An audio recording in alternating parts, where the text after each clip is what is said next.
அண்ணாமலை இல்லை என்றால் என்டிஏ காலி. கடைசி நேரத்தில் உஷாராகிக் கொண்ட டெல்லி மேலிடம். எடப்பாடிக்கு அதிமுகவினர் கொடுத்த ஷாக்கிங் நியூஸ். தீவிர பிரச்சாரத்தில் இறக்கிவிட்டதின் பின்னணி ரகசியம் வெளியானது. வணக்கம் நண்பர்களே. தமிழக பாஜகவின் முன்னாள் தலைவர் அண்ணாமலை அதிமுகவும் வேண்டாம் திமுகவும் வேண்டாம் என்ற ரீதியில் தனி கூட்டணி அமைத்து போட்டியிட்டு 18.5% ஓட்டுகளை பெற்றார்.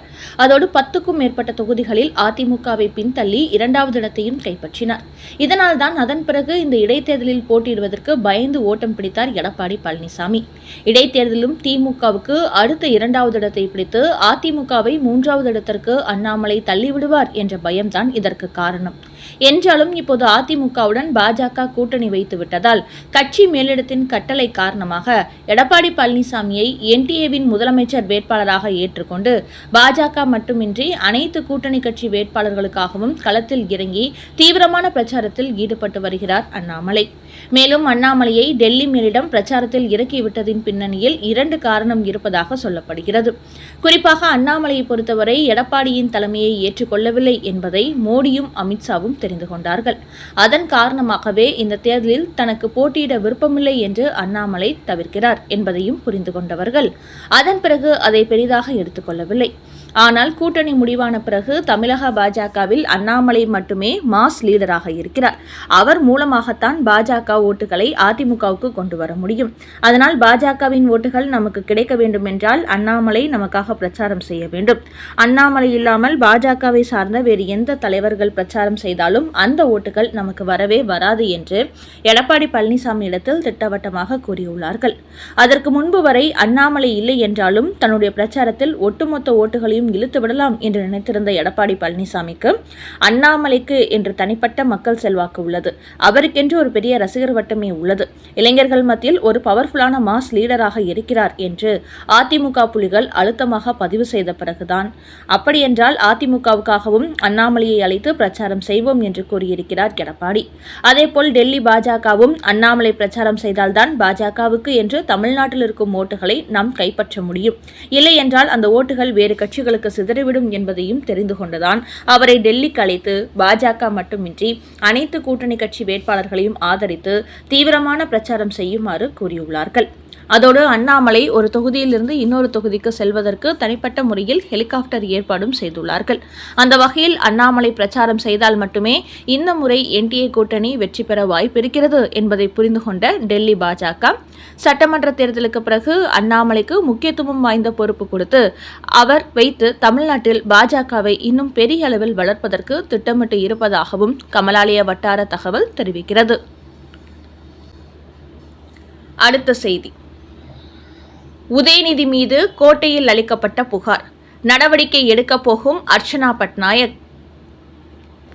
2026 சட்டமன்ற தேர்தல் பிரச்சாரங்களில் ஈடுபட்டுள்ள மு.க.ஸ்டாலின் மட்டுமின்றி கனிமொழியும் உதயநிதியும் கூட மற்ற தலைவர்கள் குறித்து வரம்பும் மீறி பேசி வருகிறார்கள். குறிப்பாக திமுகவை பொறுத்தவரை இந்த தேர்தலில் எப்படியேனும் வெற்றி பெற்றே ஆக வேண்டும் என்று தீவிரம் காட்டுகிறார்கள். இதை தவறுவிட்டால் அதன் பிறகு திமுக எந்த காலத்திலும் தமிழ்நாட்டில் ஆட்சிக்கு வரவே முடியாது என்பதை மு.க.ஸ்டாலின் புரிந்து கொண்டார். அதனால்தான் ஏகப்பட்ட இலவச அறிவிப்புகளை வாரி வழங்கி வருகிறார். இந்த நிலையில் எடப்பாடி பழனிசாமி குறித்து தவறான வார்த்தைகளை பிரயோகம் செய்து வரும் உதயநிதி ஸ்டாலின் அதிமுக சார்பில் லால்குடி தொகுதியில் போட்டியிடும் லாட்சி அதிபர் மார்ட்டின் மனைவி லீமா ரோஸையும் தேர்தல் பிரச்சாரத்தில் மோசமான முறையில் விமர்சனம் செய்திருக்கிறார். இதனால் லீமா ரோஸின் மகனான சார்லஸ் மார்ட்டின் சென்னையில் உள்ள கோட்டைக்கு வந்து தேர்தல் ஆணையர் அர்ச்சனா பட்நாயக்கிடம் உதயநிதி ஸ்டாலின் குறித்து ஒரு புகார் கொடுத்திருக்கிறார். அந்த புகாரில் எனது தாயார் லீமா ரோஸ் அதிமுக சார்பில் போட்டியிடும் லால்குடி தொகுதியில் திமுக சார்பில் பிரச்சாரம் செய்ய வந்திருந்த உதயநிதி ஸ்டாலின் எனது தாயாரை தேர்தல் நடத்தை விதிகளை மீறி தவறான வார்த்தைகளால் விமர்சனம் செய்திருக்கிறார். இதன் மூலம் எனது தாயாரின் கண்ணியம், மரியாதை, சுயமரியாதை கடுமையாக பாதிக்கப்பட்டுள்ளது. அதோடு எங்களது குடும்பத்தின் நற்பெயரை அவர் களங்கப்படுத்தி இருக்கிறார். குறிப்பாக எங்கள் குடும்பம் அரசியலில் ஈடுபடுவது லாட்டரி சம்பந்தப்பட்ட செயல்களை முன்னெடுக்கத்தான் என்று அவர் தவறான செய்தி வெளியிட்டதோடு நாங்கள் மக்களை ஏமாற்றி சம்பாதிப்பதற்காகவே அரசியலில் இருப்பது போன்று பொய்யான கருத்துக்களை பிரச்சாரத்தில் பேசியுள்ளார்.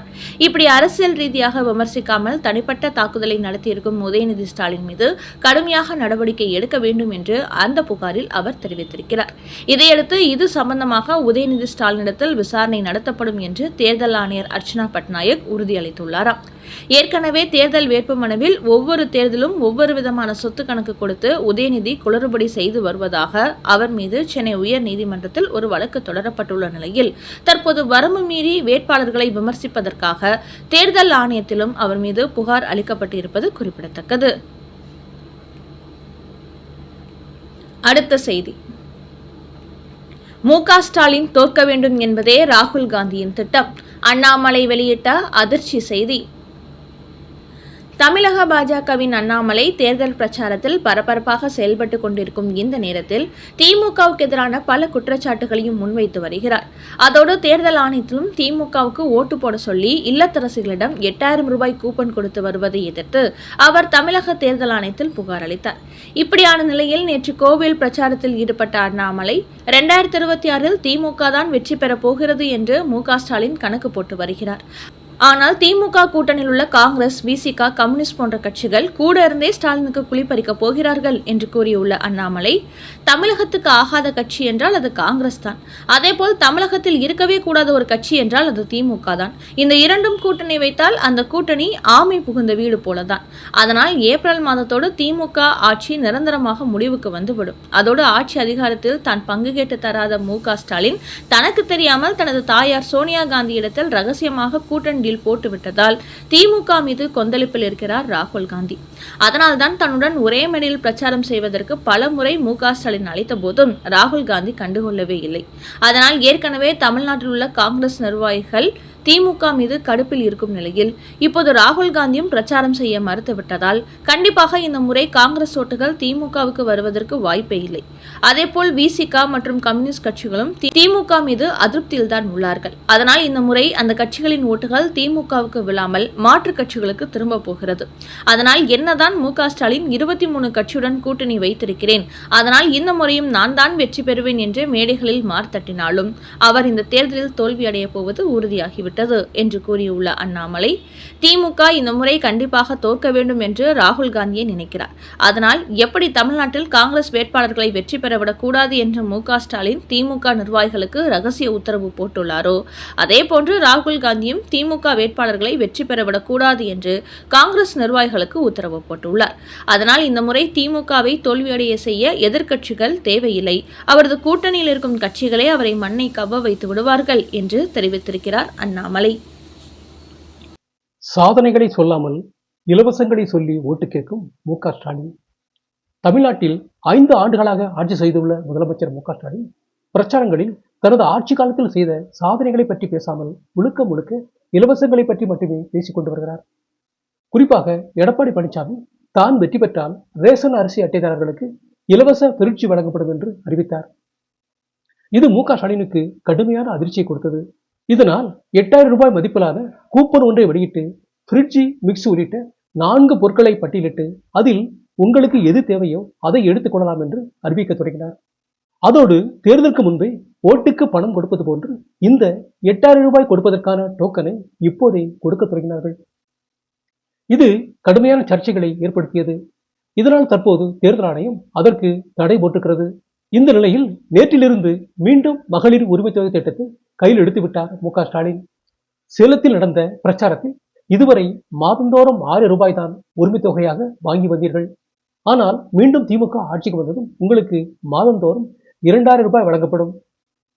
அது மட்டுமின்றி இலவச பேருந்து, புதுமைப்பெண் திட்டம் உள்ளிட்ட இலவசங்களும் தொடர்ந்து வழங்கப்படும் என்று மு.க. ஸ்டாலின் மீண்டும் மேடைக்கு மேடை இலவச புராணம் பாடத் தொடங்கியிருக்கிறார்.